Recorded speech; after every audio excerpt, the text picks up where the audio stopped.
Pour mieux comprendre le cinéma de Pasolini, il faut d'abord s'intéresser à l'histoire du cinéma italien en général. Tout d'abord, les origines du cinéma italien remontent à la fin du XIXe siècle, au moment de son invention par les frères Lumière. Et on peut dire que vers les années 1910, il y a un véritable premier âge d'or pour le cinéma italien, puisque le cinéma va se développer grâce au faible coût de la main-d'œuvre.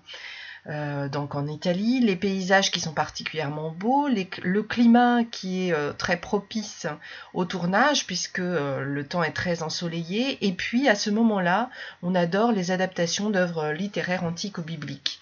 Donc finalement, dans les années 1910, on trouve des films très populaires, tels que Les Derniers Jours de Pompéi ou Quo Vadis, donc des péplums, des reconstitutions historiques qui vont être très à la mode. Cependant, évidemment, il va y avoir la guerre et puis le goût du public va évoluer. Donc ce premier âge d'or va très rapidement laisser la place à une autre période, donc qu'on date des années 1920 à peu près. À ce moment-là, les films sont plutôt médiocres. On ne peut pas parler de films de propagande, pourtant on est sous le régime fasciste de Mussolini. Ce ne sont pas véritablement des films de propagande, mais en tout cas, les films proposés ne vont pas être très connus. Simplement, ce qui est important à cette période-là, c'est qu'il va y avoir véritablement une politique de soutien à la production, et on va voir apparaître des infrastructures très modernes, construites pour donc le cinéma. Donc vous avez un exemple ici, avec dans les environs de Rome, la cité du cinéma, donc qui va être construite à Rome à ce moment-là.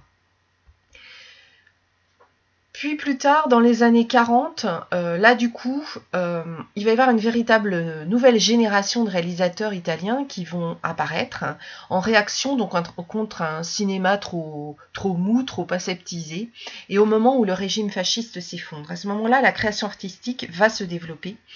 Et les réalisateurs vont vouloir filmer la misère et la violence de l'Italie, mais aussi sa grandeur réelle, donc débarrassée de ce qu'a pu en dire Mussolini. Vous avez ici une photographie d'un film Riz amer de Giuseppe De Santis qui représente bien donc cette époque-là. Donc dans les années 40, une nouvelle génération de réalisateurs apparaît. 4 réalisateurs plus précisément vont révolutionner véritablement le cinéma italien. Luchino Visconti, Roberto Rossellini, Giuseppe De Santis, dont on vient de parler, et Vittorio De Sica. Ces 4 réalisateurs sont encore aujourd'hui extrêmement connus. Ces réalisateurs-là vont donc révolutionner le cinéma, et ceci grâce à 4 ou 5 caractéristiques essentielles. D'abord, ils représentent la réalité, mais de façon tout à fait nouvelle. Ils choisissent des comédiens qui sont souvent non professionnels. Et d'ailleurs, Pasolini, lui aussi, reprendra cette idée. Il dit d'ailleurs dans Entretien, c'est cité dans les entretiens avec Paolo Pasolini de Jean Duflo, l'acteur professionnel a trop l'obsession du naturel et de la fioriture. Je préfère travailler avec des acteurs choisis dans la vie au hasard. Donc il choisit des comédiens non professionnels, comme le fera Pasolini plus tard. Les réalisateurs néo-réalistes utilisent des trames narratives très lâches, très ouvertes. En fait, l'histoire peut évoluer au moment même du tournage. Sergio Zitti dit de son frère, il improvisait toujours avec la caméra, le scénario n'avait pas beaucoup d'importance et on le détruisait lorsqu'on tournait.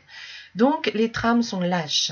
On tourne dans des décors réels et on a un goût tout à fait particulier pour les personnages modestes. Vous le voyez ici dans Le voleur de bicyclette, les caractéristiques dont on vient de parler. Ce cinéma néo-réaliste va avoir un véritable impact. Certes, il ne va pas toujours avoir beaucoup de succès, mais il va avoir un impact réel en Italie comme à l'étranger sur les autres réalisateurs. Ils vont construire finalement une véritable école au sens symbolique du terme. Les générations suivantes vont s'en inspirer. On considère que ce sont des modèles d'intégrité artistique, d'innovation, et qu'ils ont mis à jour de nouvelles manières de jouer, de raconter et de filmer. Ils vont même influencer très nettement le cinéma français avec le cinéma de la nouvelle vague, par exemple avec des réalisateurs comme Godard et Truffaut qu'on connaît vraiment très bien aujourd'hui. Un peu plus tard, on arrive à la période des années 1960. Certes, les néo-réalistes sont toujours en activité, mais une autre génération de réalisateurs apparaît. Et cette génération-là, Pasolini va en faire partie, même s'il a des différences, même s'il n'est pas complètement semblable. Il ne fonctionne pas tout à fait de la même manière que ces réalisateurs-là. 3 réalisateurs très connus, Antonioni, Fellini et Bertolucci. Ces auteurs-là vont connaître vraiment un véritable âge d'or du cinéma. Entre les années 60 et 70, tous les ans, un ou plusieurs films de ces réalisateurs-là va gagner un grand prix international aux festivals qui sont cités ici. À ce moment-là, les Américains vont se tourner vers l'Italie et vont vraiment tourner très souvent des films là-bas. Et puis, les Italiens, eux, vont faire appel à des vedettes internationales. Alain Delon, donc comédien français qu'on connaît bien, va aller tourner, par exemple, avec Fellini. Donc, ce sont des succès mondiaux. Et regardez la diversité de ces films. On a par exemple un très grand film connu de Fellini qui s'appelle La Dolce Vita, qui va apparaître à ce moment-là, mais aussi tout un tas de western spaghetti, en particulier ceux de Sergio Leone, des fresques historiques, avec par exemple Le Guépard qui est très connu de Visconti, et puis des films à scandale, donc ceux de Pasolini et Bertolucci. Donc vraiment une extrême richesse pendant ces 10 années à peu près du cinéma italien. Après 1975, d'ailleurs qui est la date de l'assassinat de Pasolini, cet âge d'or va finalement voir sa fin, c'est-à-dire cet âge du cinéma va se marquer par le décès de plusieurs réalisateurs très importants. La concurrence de la télévision va évidemment atteindre le cinéma italien à ce moment-là, et puis le cinéma américain va reprendre du galon.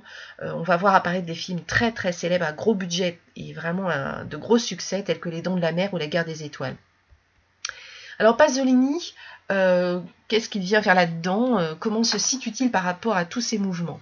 D'abord, Pasolini est cinéma néo-réaliste. Il n'appartient pas à la génération des cinéastes néo-réalistes, pourtant il va travailler comme scénariste avec certains d'entre eux, et puis il va garder dans ses films une leçon, il va appliquer une leçon des néo-réalistes, filmer la réalité vraiment telle qu'elle est, mais il dit quand même, il le fait de manière un peu originale, il dit « Pour ma part, je m'efforce de tout reconstruire, de ne pas reproduire naturellement ce qui se passe dans la vie. » Donc certes, il s'inspire de la réalité, mais pas de manière aussi brutale et fidèle que ne le font les néo-réalistes.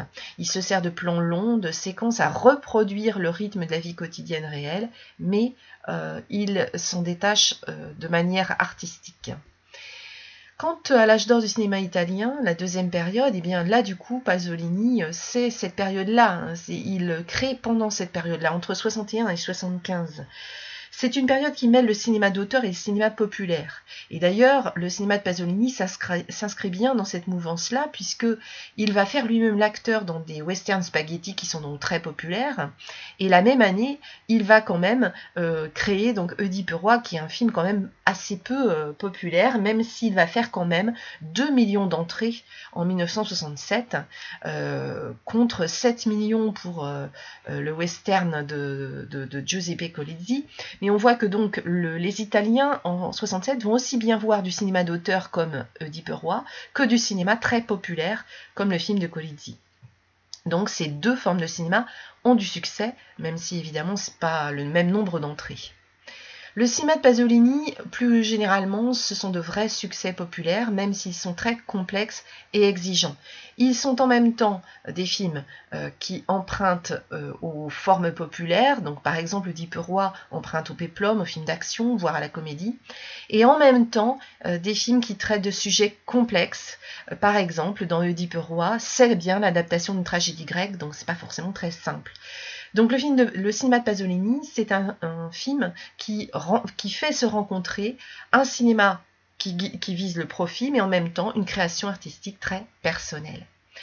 Alors le meilleur des moyens de bien maîtriser le cinéma italien, c'est d'aller voir ce cinéma.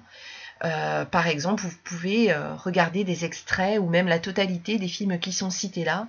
Ça vous donnera un très très bon aperçu de ce qu'a été le cinéma italien et son influence sur le cinéma français. Voilà. Bon visionnement.